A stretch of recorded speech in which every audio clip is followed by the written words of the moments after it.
Does the color of the sky mean anything special to you? It does to me. A hell of a lot.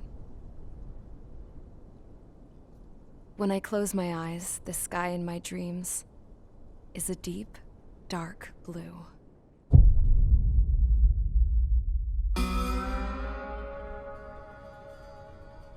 Pilots have been in my family for 4 generations. Flying's in my DNA. Even so, my grandpa didn't want me joining the Air Force. He lost faith in the Ocean Air Defense the day my dad died in battle. You know, Abby, I wish you could see what it's like up there. Cruising above the clouds, the dark blue of the stratosphere. Nothing beats being at the controls and seeing it from the cockpit. Look here. Gramps tossed a magazine over to me with an article. Unmanned fighters are no longer a dream, it read. Pilots taking to the skies will soon be a distant memory. I don't see anything good coming from that. Know what? Lying smack dab in the middle of the desert west of here, there's a bunch of planes from the last war. Some of them have been mothballed, but most of them are just rusted piles of junk waiting to be scrapped. Gramps was really good friends with the super there, so he got to take whatever he wanted, no questions asked. That's how we got the parts to build our own plane. Now, when I say we, I mean me, my grandpa, and his old war buddies. I cut my teeth working with those geezers. They taught me their skills and some dirty jokes. But with their aging eyeballs and whatnot, I ended up having to do most of the work myself. I was at the airstrip doing some flight training when I saw it. A prototype drone. It wasn't much of a plane, more of a trash can with wings. Laugh at it all you want, kid. But technology's always changing. If you don't keep up with it, it'll leave your ass behind. It took 6 years and 8 months to get that engine running. And it took us another 1.5 years after that to finally get the balance of the airframe just right. I'd gone from being a little girl to, well, still a girl, just older. But now, I was all alone. Wherever the souls of my Gramps and his pals are flying, I hope it's peaceful.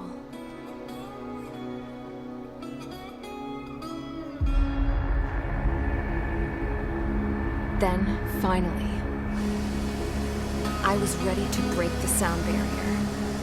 All this plane could do was take off, accelerate, and fly up.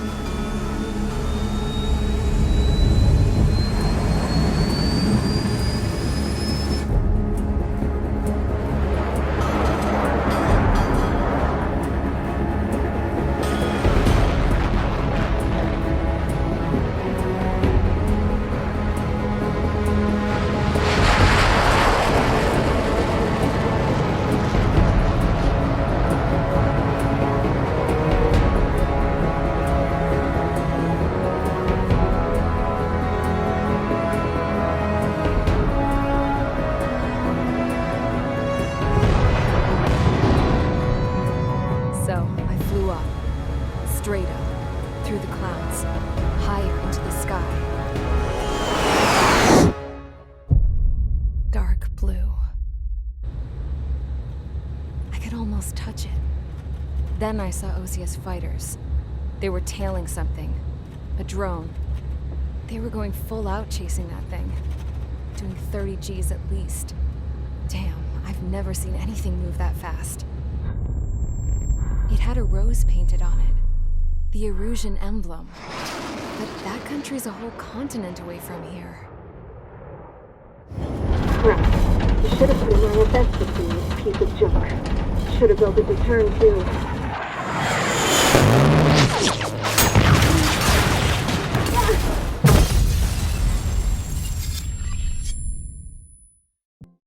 As of 1 p.m. today, the Kingdom of Erusia has declared war on the Ocean Federation. As soon as the news broke out, enemy aircraft began bombing Ocean territory, causing widespread destruction. The Air Defense Force has released a statement saying this violent attack was carried out by drones. They speculate the drones were secretly transported to Osea in shipping containers and launched remotely. The Secretary of the Navy has stated that the enemy was targeting naval ports across the country. According to the Secretary, all of the nation's aircraft carriers, including one still under construction, sustained severe damage in the attacks. We have yet to hear back from the department as to the fate of Ocean carriers currently at sea.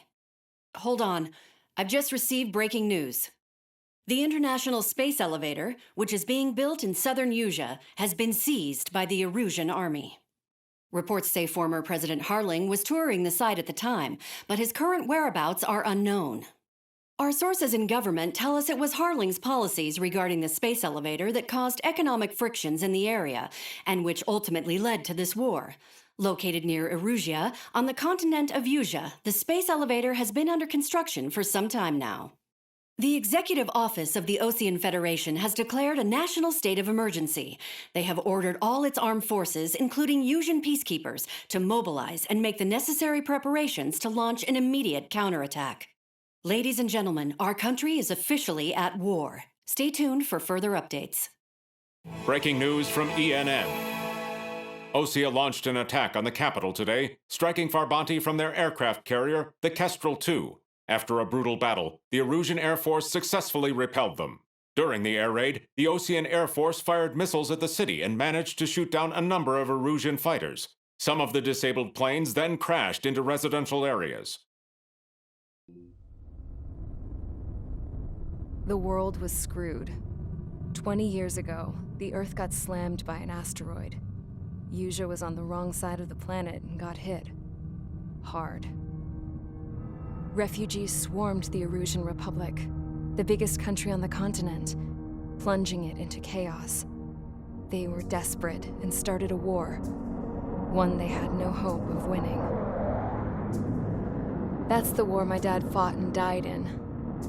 The biggest nations from 2 continents went head-to-head, and the so-called righteous Oceans struck the deal that ended it. They fancied themselves the only nation that could bring peace and stability to the world. They even tried saving the Usians, still suffering from the disaster. That's how a space elevator, stretching way up into the sky, ended up being built in Usea, paid for by the Oceans. President Harling said he did it out of compassion for his fellow humans. But to the folks in Erusia, it looked like Osea was moving in to take over. Erusia went from being a republic back to being a kingdom. When they started this new war, they managed to get the drop on everyone. As of 1 p.m. today, The second the declaration hit the news, Erusian forces took control of the space elevator without spilling a single drop of blood. President Harling was touring the elevator when it happened and disappeared. Then, while that was going on, the Erusian ships that were docked all around Osea released a swarm of drone fighters they had hidden on board in containers. No one thought they were capable of doing what they did that day. With pinpoint accuracy, they managed to take out everything that was military, and not a single civilian was hurt in the process.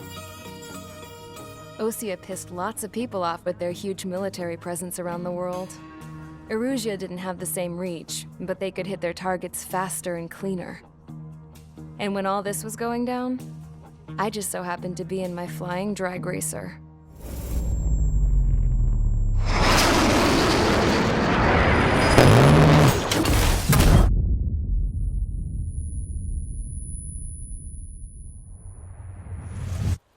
In case you were wondering, yeah, I survived.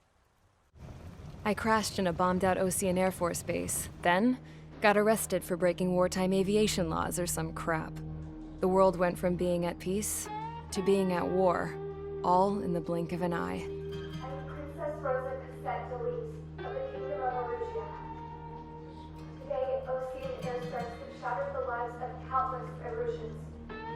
Their attacks practically leveled the school I went to. It is heartbreaking. Tragic. I was tried, found guilty, and stuffed into a cargo ship. For company, I had some court-martialed soldiers. And remember those mothballed planes I told you about before? They were loaded on the ship, too.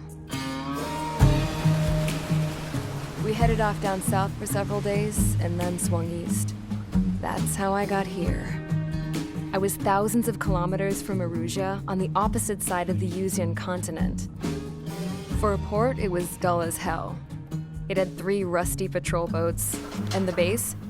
The fences were topped with razor wire, the tower had a searchlight and machine guns, and a truck with a gun turret was parked in front of the gate. Its gun was aimed at the yard. This was a prison. This place looked like a full-on base, but half the tanker trucks were just big balloons, and the runways weren't even paved, just painted on the dirt. The whole place was just one big fat lie. The only reason I was here is because they knew I'd restored a supersonic plane. They wanted me to make something out of the mothballed planes they brought, that they could park on the fake runway. Can you believe that shit? So, I tried to escape. They found out and set the dogs on me.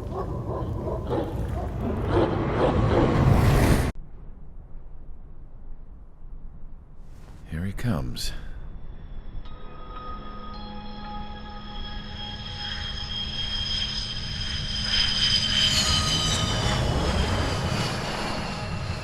Mihai's looking worse. Thank God he has his granddaughters here to help him out.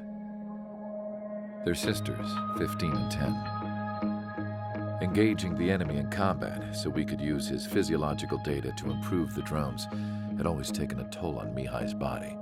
But today, he was really showing his age. The drones we based on his data were being taken down at a faster rate now compared to when the war began. When Mihai found that out, he insisted on flying to the front lines to see it for himself. Sometimes he could be so stubborn. His age wasn't the only thing affecting his health. Over the years, flying at high altitudes for prolonged stretches of time had ravaged and poisoned his body. But he was a man of grit. Today, after 28 years, he saw combat again. If his flight suit still wasn't good enough to protect him, I can't imagine how many Gs he hit today during the battle. As a pilot, he exceeds all our expectations. It's going to take a bit more tweaking before our drones can match his skill.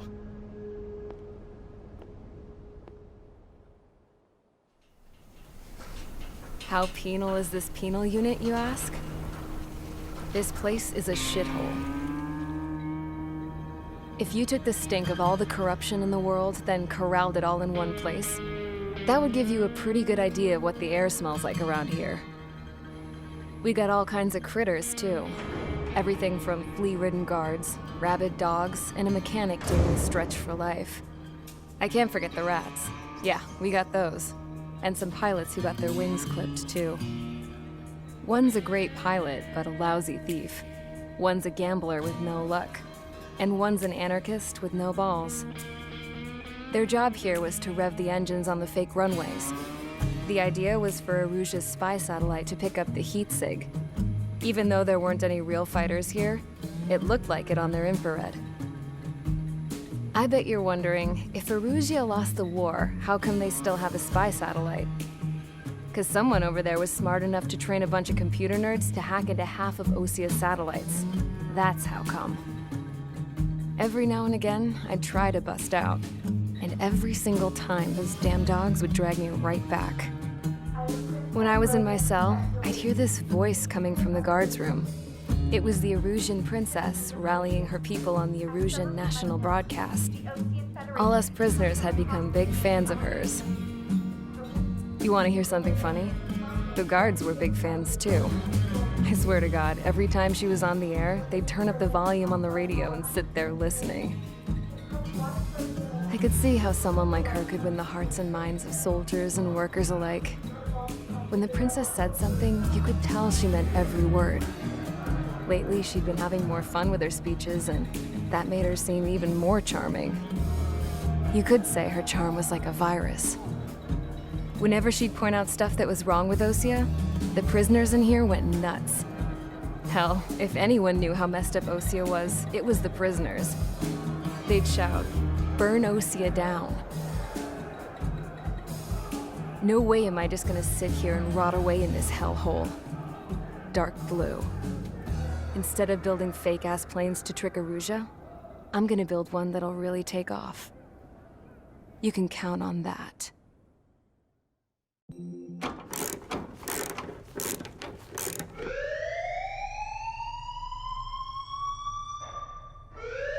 Bad news for us here at the prison. The enemy fell for our decoy base. With all the fake planes and trucks we had out, it must have looked to them like the Osean Air Force was about to go on the attack. Day after day after day after day, they bombed us. Osea didn't give a damn. We weren't soldiers to them, so go ahead. Bomb us. In their eyes, we were expendable. Worth less than the fake planes in the bunkers. No biggie.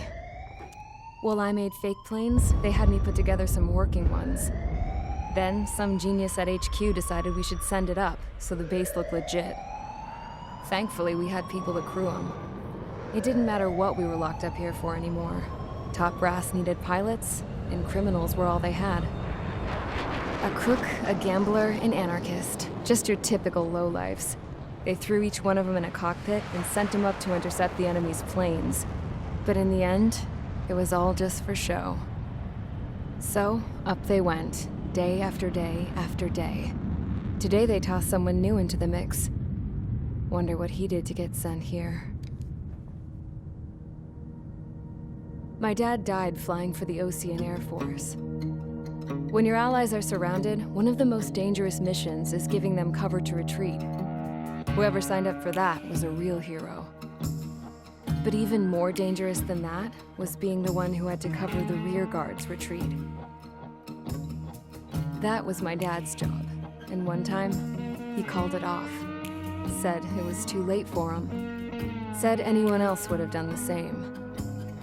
I found that out from a war buddy of his when he came to tell me how my dad died. The next time a retreat happened, my dad volunteered to be in the rear guard. Dumbass. He died all right. No one came to help. The news nearly broke me. Of all the ways to get killed, that's gotta be the most pathetic one ever. Am I right? There's a rumor going around about another inmate. A guy they brought here a little while ago.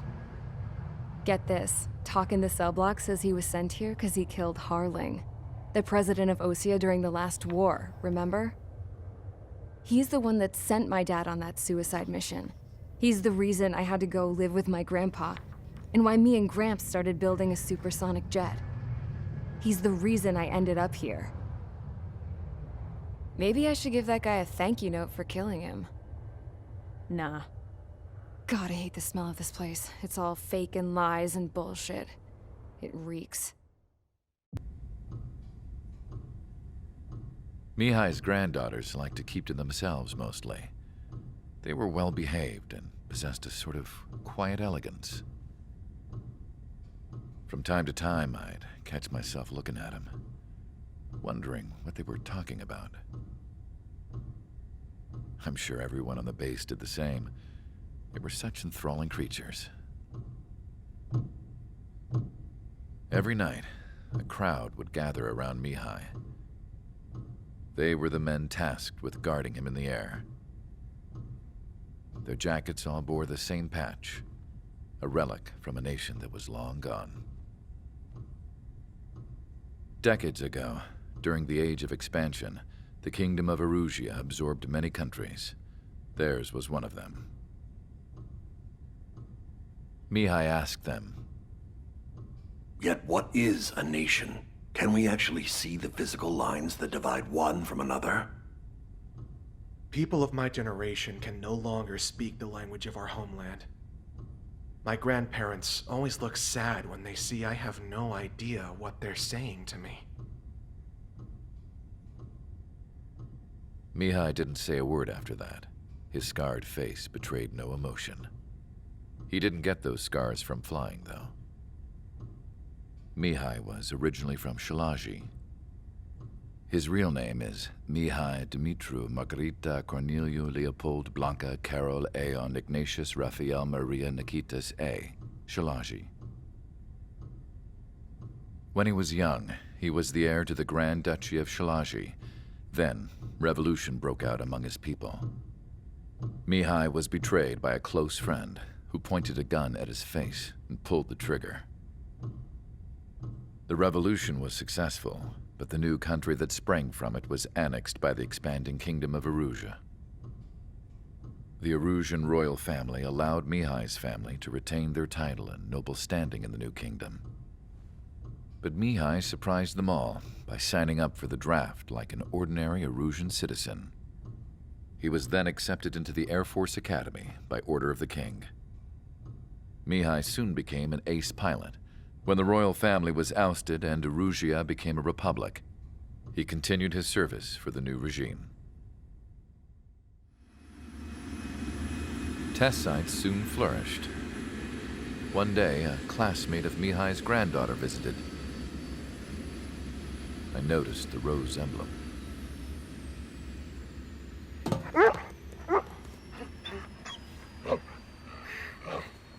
She laughed like a princess, and I found out later she was indeed the daughter of Erusia's new ruler.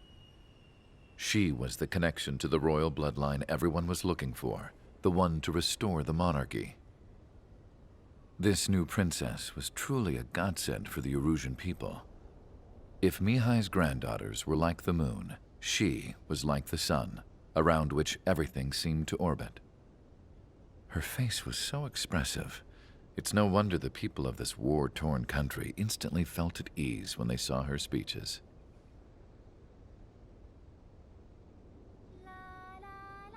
They started singing. The pilots of the support plane smiled, even though they wished their nation were independent from hers. Angelic. I wonder how Mihai felt about all of this. It was my job to research his neurological data, after all. I wish I could figure him out. Whatever his feelings were about losing his homeland, he kept hidden, even from me.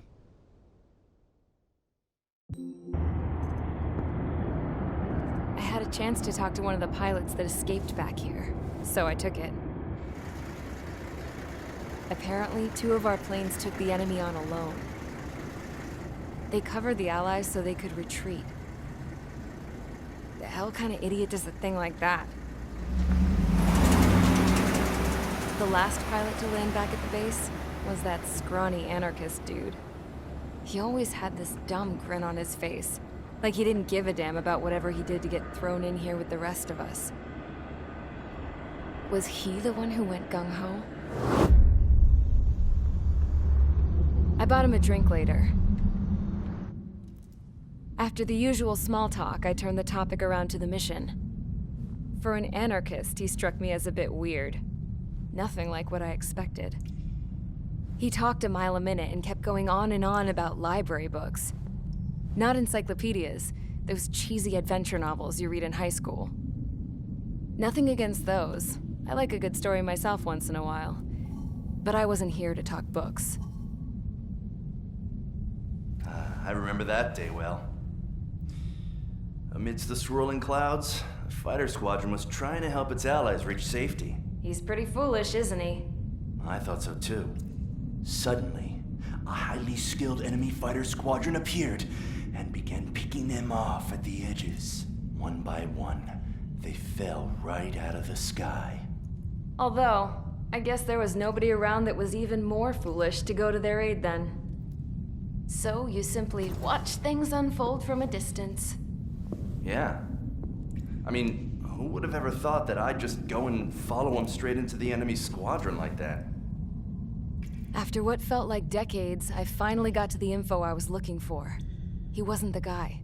He said he was just following his wingman's lead and managed not to die somehow.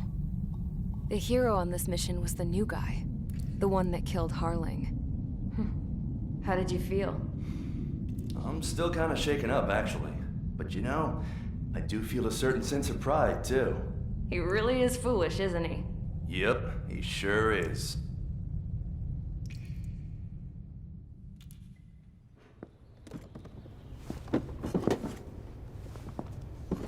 I went to the hangar to have myself a closer look at Trigger's plane. I knew that burnt smell. That's what happens when an engine's been driven to its limit. This pilot was a hot dog. From now on, I was gonna keep my eye on this idiot. From a distance, though. I didn't want to get too tight with someone who was a better pilot than my dad. Even so, I decided to give this guy's plane a little bit of the old Avril magic touch. He needed all the help he could get. Suddenly, we were being treated like a regular unit. We've been ordered to pack everything up and move the base further inland. We even got a transport plane. The funny thing is, no one here remembers I've got a bum leg and, oh, that I'm not a soldier. Take a look at the map. There's an island on the other side of Usea our Marines landed on. The space elevator's not too far from there. They tell us the airfield's being used as a base to support the elevator. Not sure if I trust that intel. Anyway, the transport plane's gonna drop us there, without any fighters to cover us. Some genius thought we could commandeer the enemy's jets they left in the hangars, and use those to fight. Y'all aren't real soldiers, they said. Any other day we'd be using you lowlifes to go out and dig up landmines. And prisoners don't get guns. You'll just have to make do with whatever we give you and like it.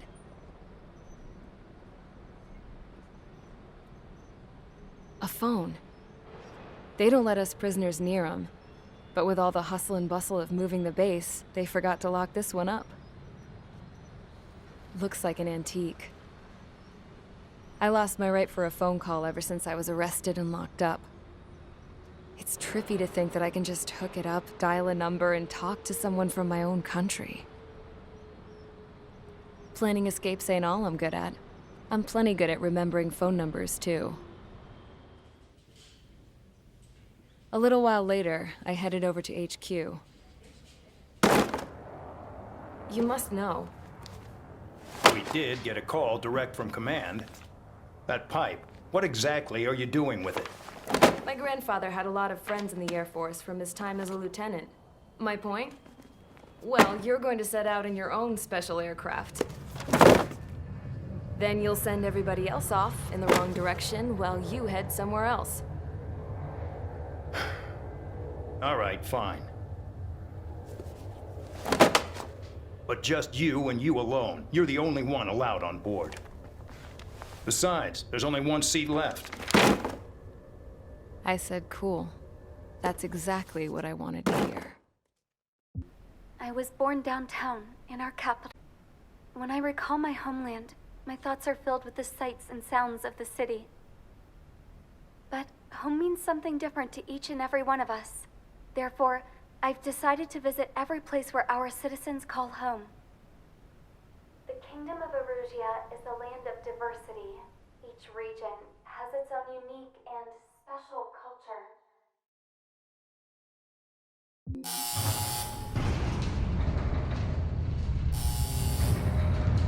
Mihai's second sortie was designed to calculate how his physiology changed under the stress of combat. My job was to compare his performance as a pilot now to when he was younger and understand how his skills evolved. To tell you the truth, I'm not sure I wanted to know the answers anymore.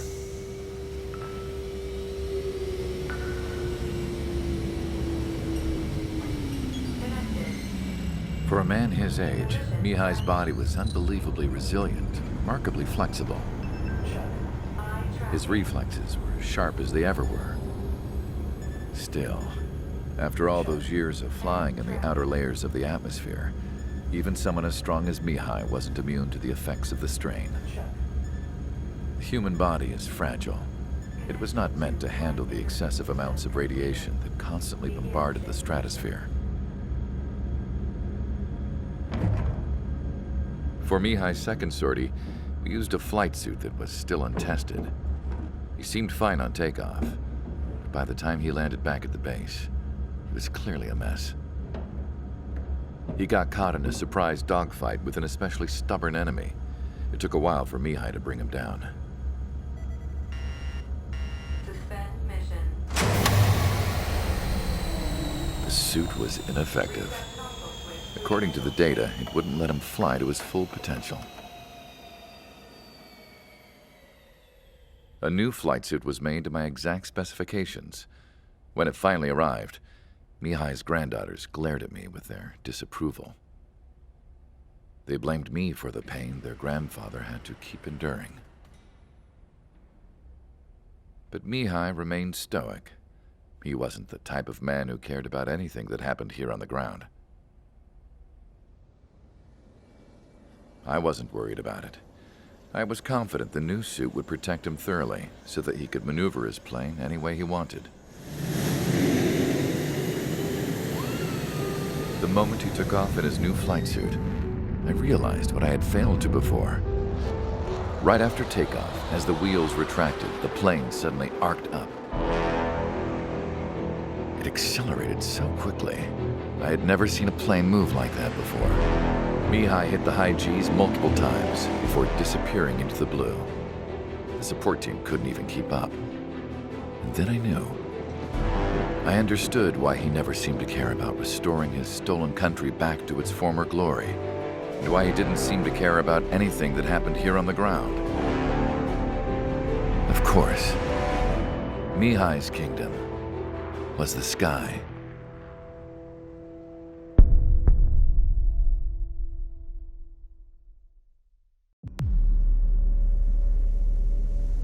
As far as the chaos we find ourselves in these days, it's difficult to say which side pulled the trigger first. Erusia deployed an automatic intercept system with drones. Osea implemented long-range attacks to bypass them. So Erusia decided to sabotage Osea's communications and navigation technology. Erusia couldn't launch a satellite themselves, but they were still able to hack the software of the Osean transmission and navigation systems. Before Osea even noticed, half of their satellites were hijacked. That's when things got ugly. In an attempt to knock out each other's capabilities, both forces launched fighters loaded with anti-satellite missiles at the same time. Only military satellites were targeted. However, their destruction created a debris field in orbit, which wiped out scores of other satellites, both private and government-owned.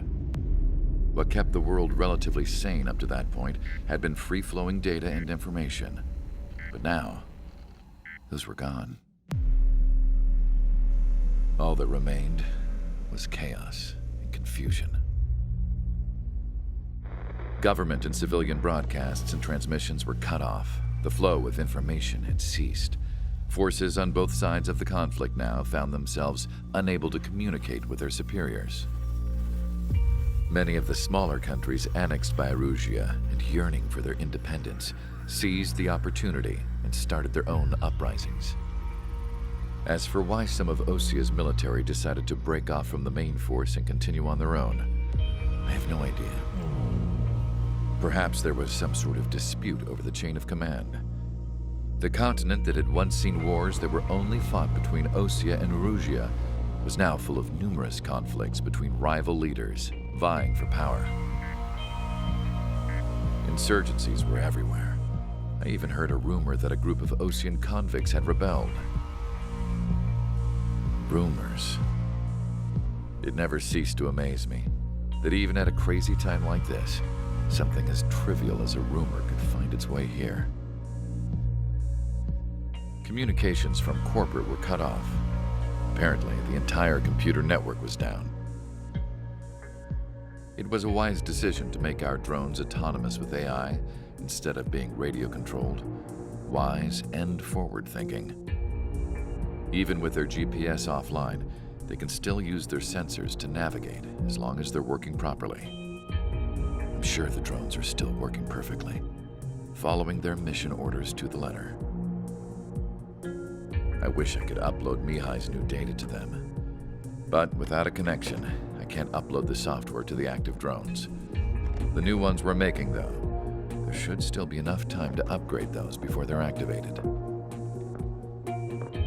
I'll be taking the data I've acquired away from the front lines now. Oh, and I'll be taking the girls, too. I told my assistant Masa it was time to get Mihai's granddaughters ready to leave here. She's not much older than the girls, but she has a way about her, and I'm sure she won't have any trouble with them. I saw a plane flying off in the distance. I imagine it was looking for a safer place.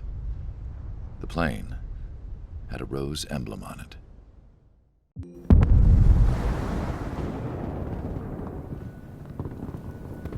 The island we went to was supposed to have been secured by the ground forces. They hadn't gotten a handle on things by the time we got there, so now we were stuck in the middle of a half-assed campaign. My job was to get the planes ready for combat, making repairs and handing them over to our troop of cons. Thing is, the enemy still had the hangars. The comms were still down, so none of us knew what the hell was going on. The last transmission I heard before everything went to shit was that some prisoners from an Osean military penal unit rioted and managed to escape. They stole some jets and now they were flying around, taking out their former allies left and right. I wonder if any units like ours were out here, creeping around. Hearing the Osean jets firing at each other overhead chipped away at morale.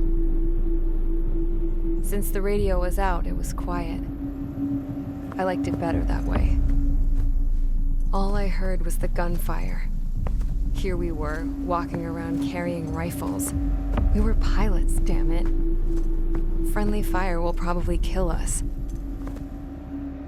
You know things are desperate when the guards that used to lock us into solitary are now telling us it's better we all stick together.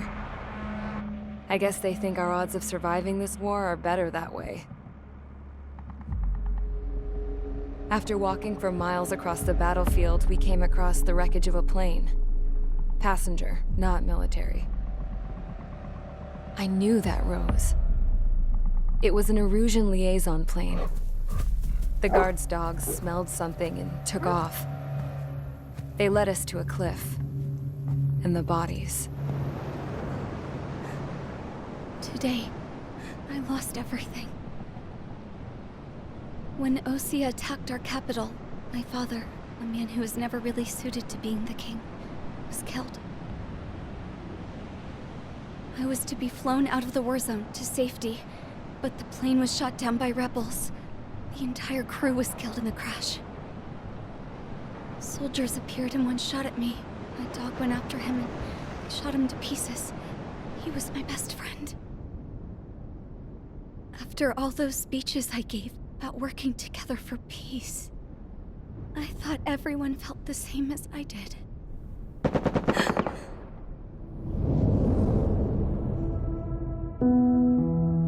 I'm sure the soldier who shot at me knew I was the Princess of Erusia.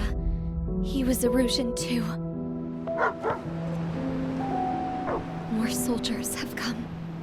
Now, there is no one left to protect me. I am so numb, I cannot move. I watch as one of their dogs approaches. It sniffs mournfully at my dead friend.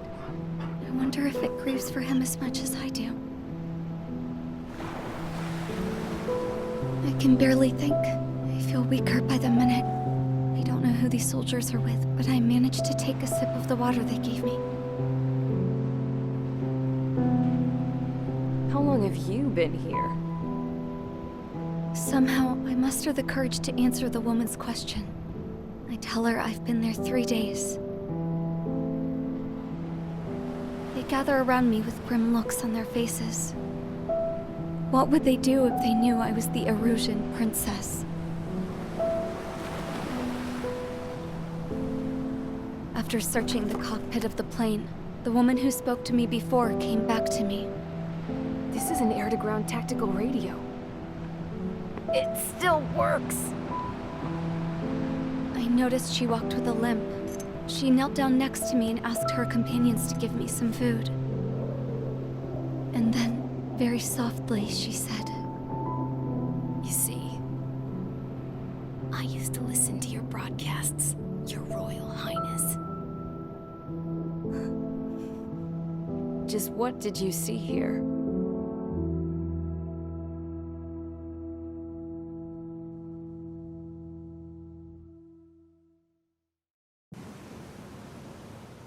We found a boat, then sailed away from the island. We had to. We didn't belong there. The new guy's name was George. I noticed when the anarchist said his name, he said it with a thick Belkan accent. How did you know that he was from Belka? Well, both my parents were from Belka, so... You never told me that. They say that Belkans are known for their conspiracies. That's just a stereotype. Now, I simply stated my honest opinion and was thrown in jail for it.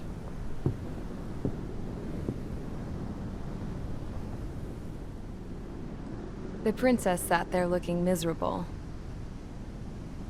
That was a dumbass stunt she pulled back there, but it got us on this boat.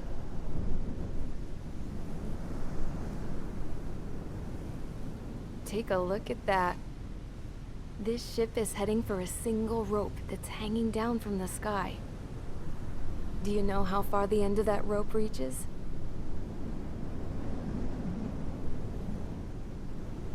Outer space. No. It is a direct connection to the very potential of mankind itself. Or at least it was until war erupted.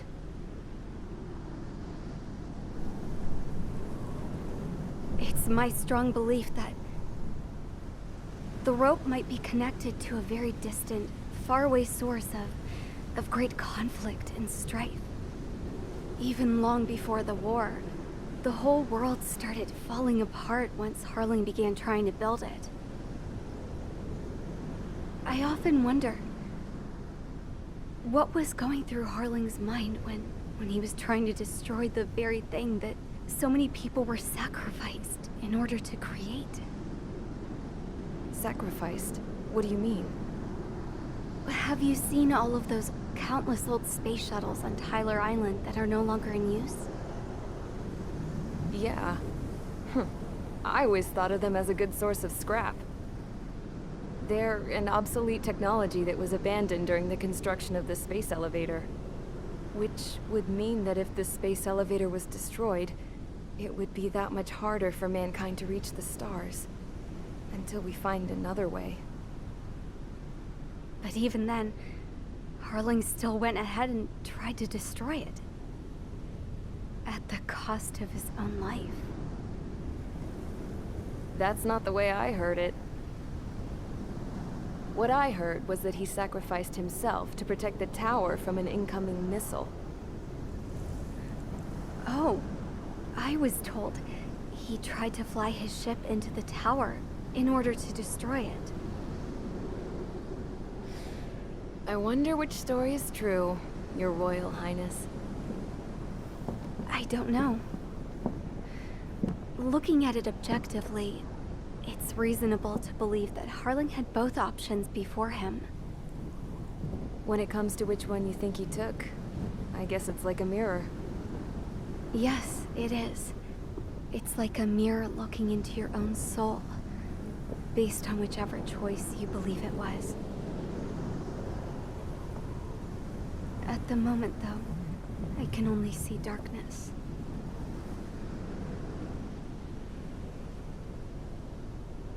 I think that thing should be destroyed.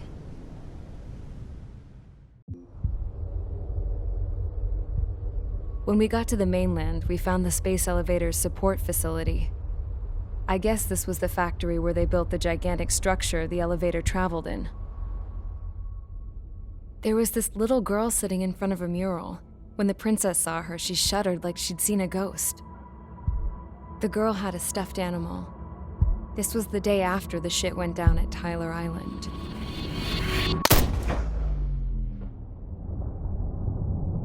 She walked right up to the princess, took her hand, and led her into the factory. One thing's for sure, they knew each other. The factory'd been converted to a production line for Erusian drones. It was fully automated and chugging along, making drone after drone after drone. Once they got inside, the princess stopped and just stood there.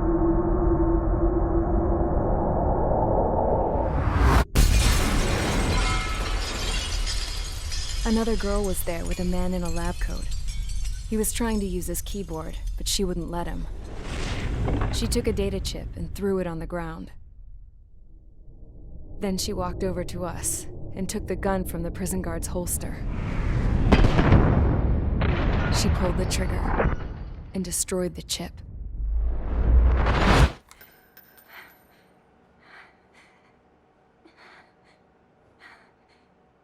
Later, I found out that the girl with the gun and the one with the stuffed animal were sisters.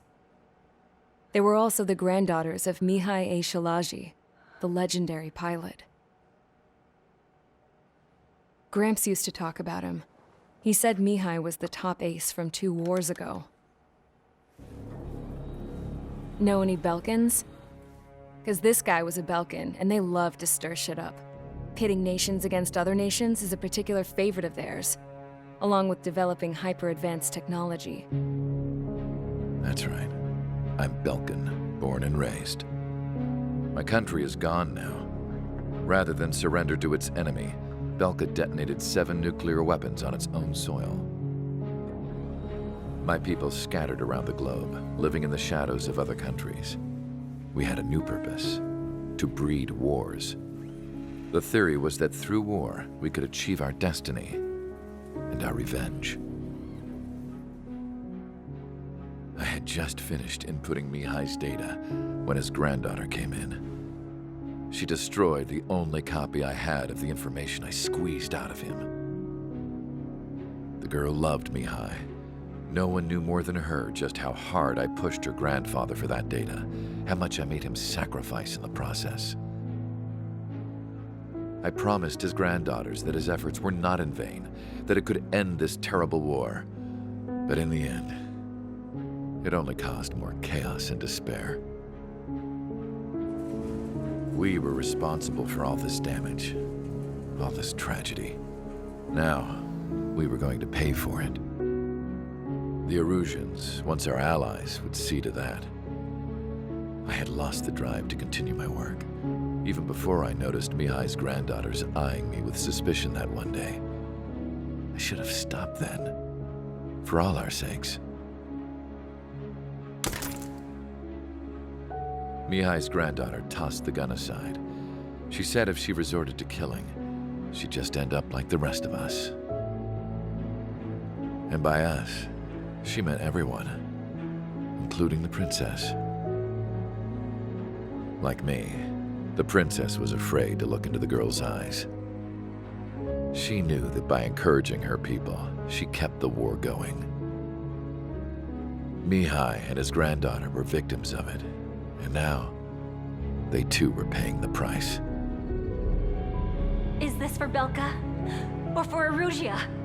My grandfather had only one wish: to continue soaring through the endless skies. That was the only place where he felt alive. But I don't even have a country to call home, let alone the sky. The Black Forest, the lake, they are no longer mine. Even though those lands were once cherished by my late mother. We have to learn to put that sense of nostalgia behind us and behave like mature adults. My homeland. She's right. It feels so far away now. The woman with the rifle approached me. She was focused on more pressing issues. I checked the computer. All of the data on the legendary ace had already been installed. No, I pulled it before it was completed. However, there are 2 aircraft that are already scheduled to be manufactured based on that data. We must destroy the factory. This isn't the only one. There are more facilities just like it, and the 2 planes containing the data will be manufactured at one of those facilities. So, this place runs on solar power that the space elevator generates, right? How about the others? We can destroy the space elevator and cut the power to them. First things first, let's take this one out. I'll show you which locations to target.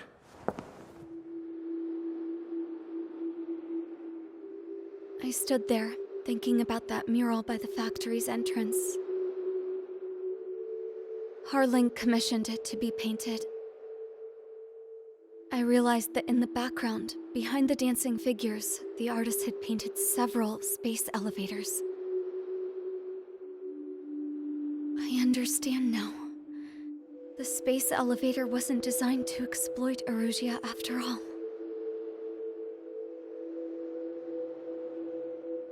Good. And afterwards, we'll bring down the space elevator itself. No matter why it was built, right now, it's the root of this chaos. I wonder Yes? which path you would choose when looking at Harling's mirror.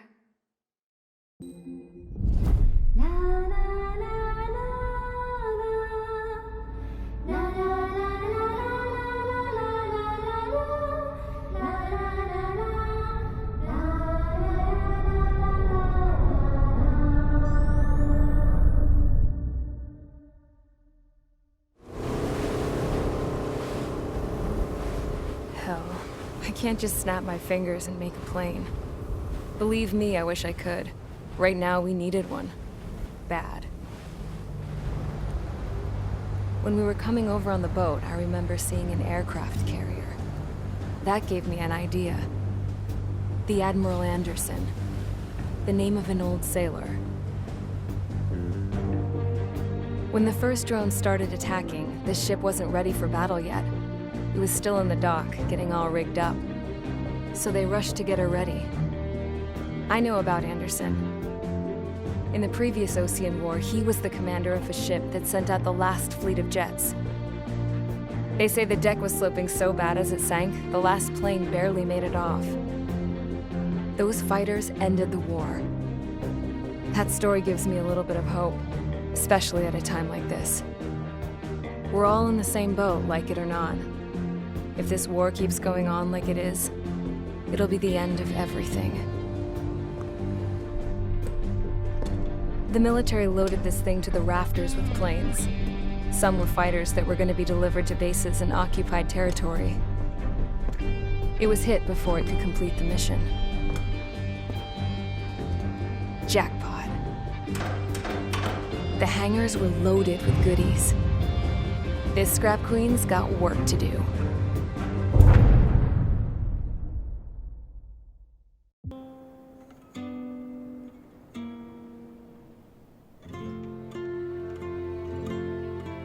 The refugees built a settlement for themselves at the base of the space elevator. A humanitarian mission from Yuktovania airdropped some supplies for them again today. Thanks to the princess, the whole world was pitching in to help these people. Handing out the relief supplies would have been a perfect gig for that anarchist dude. But since he's dead now, the job went to the guy from Belka, George. I guess Tabloid got that new system he wanted in the end.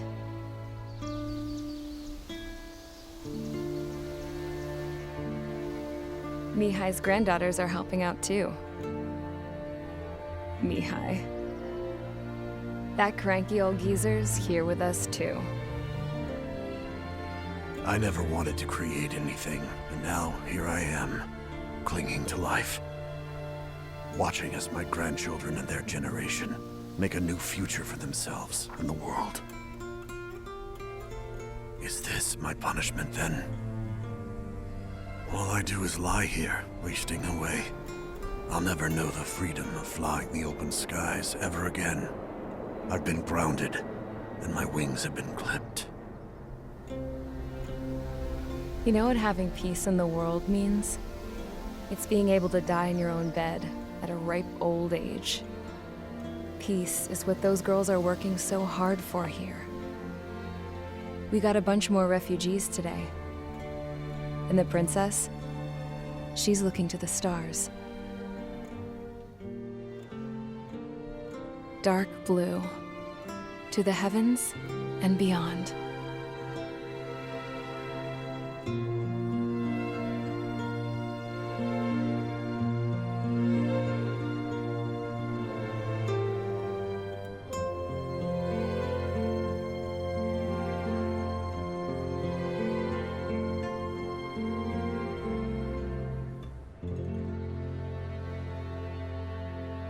Can you hear me?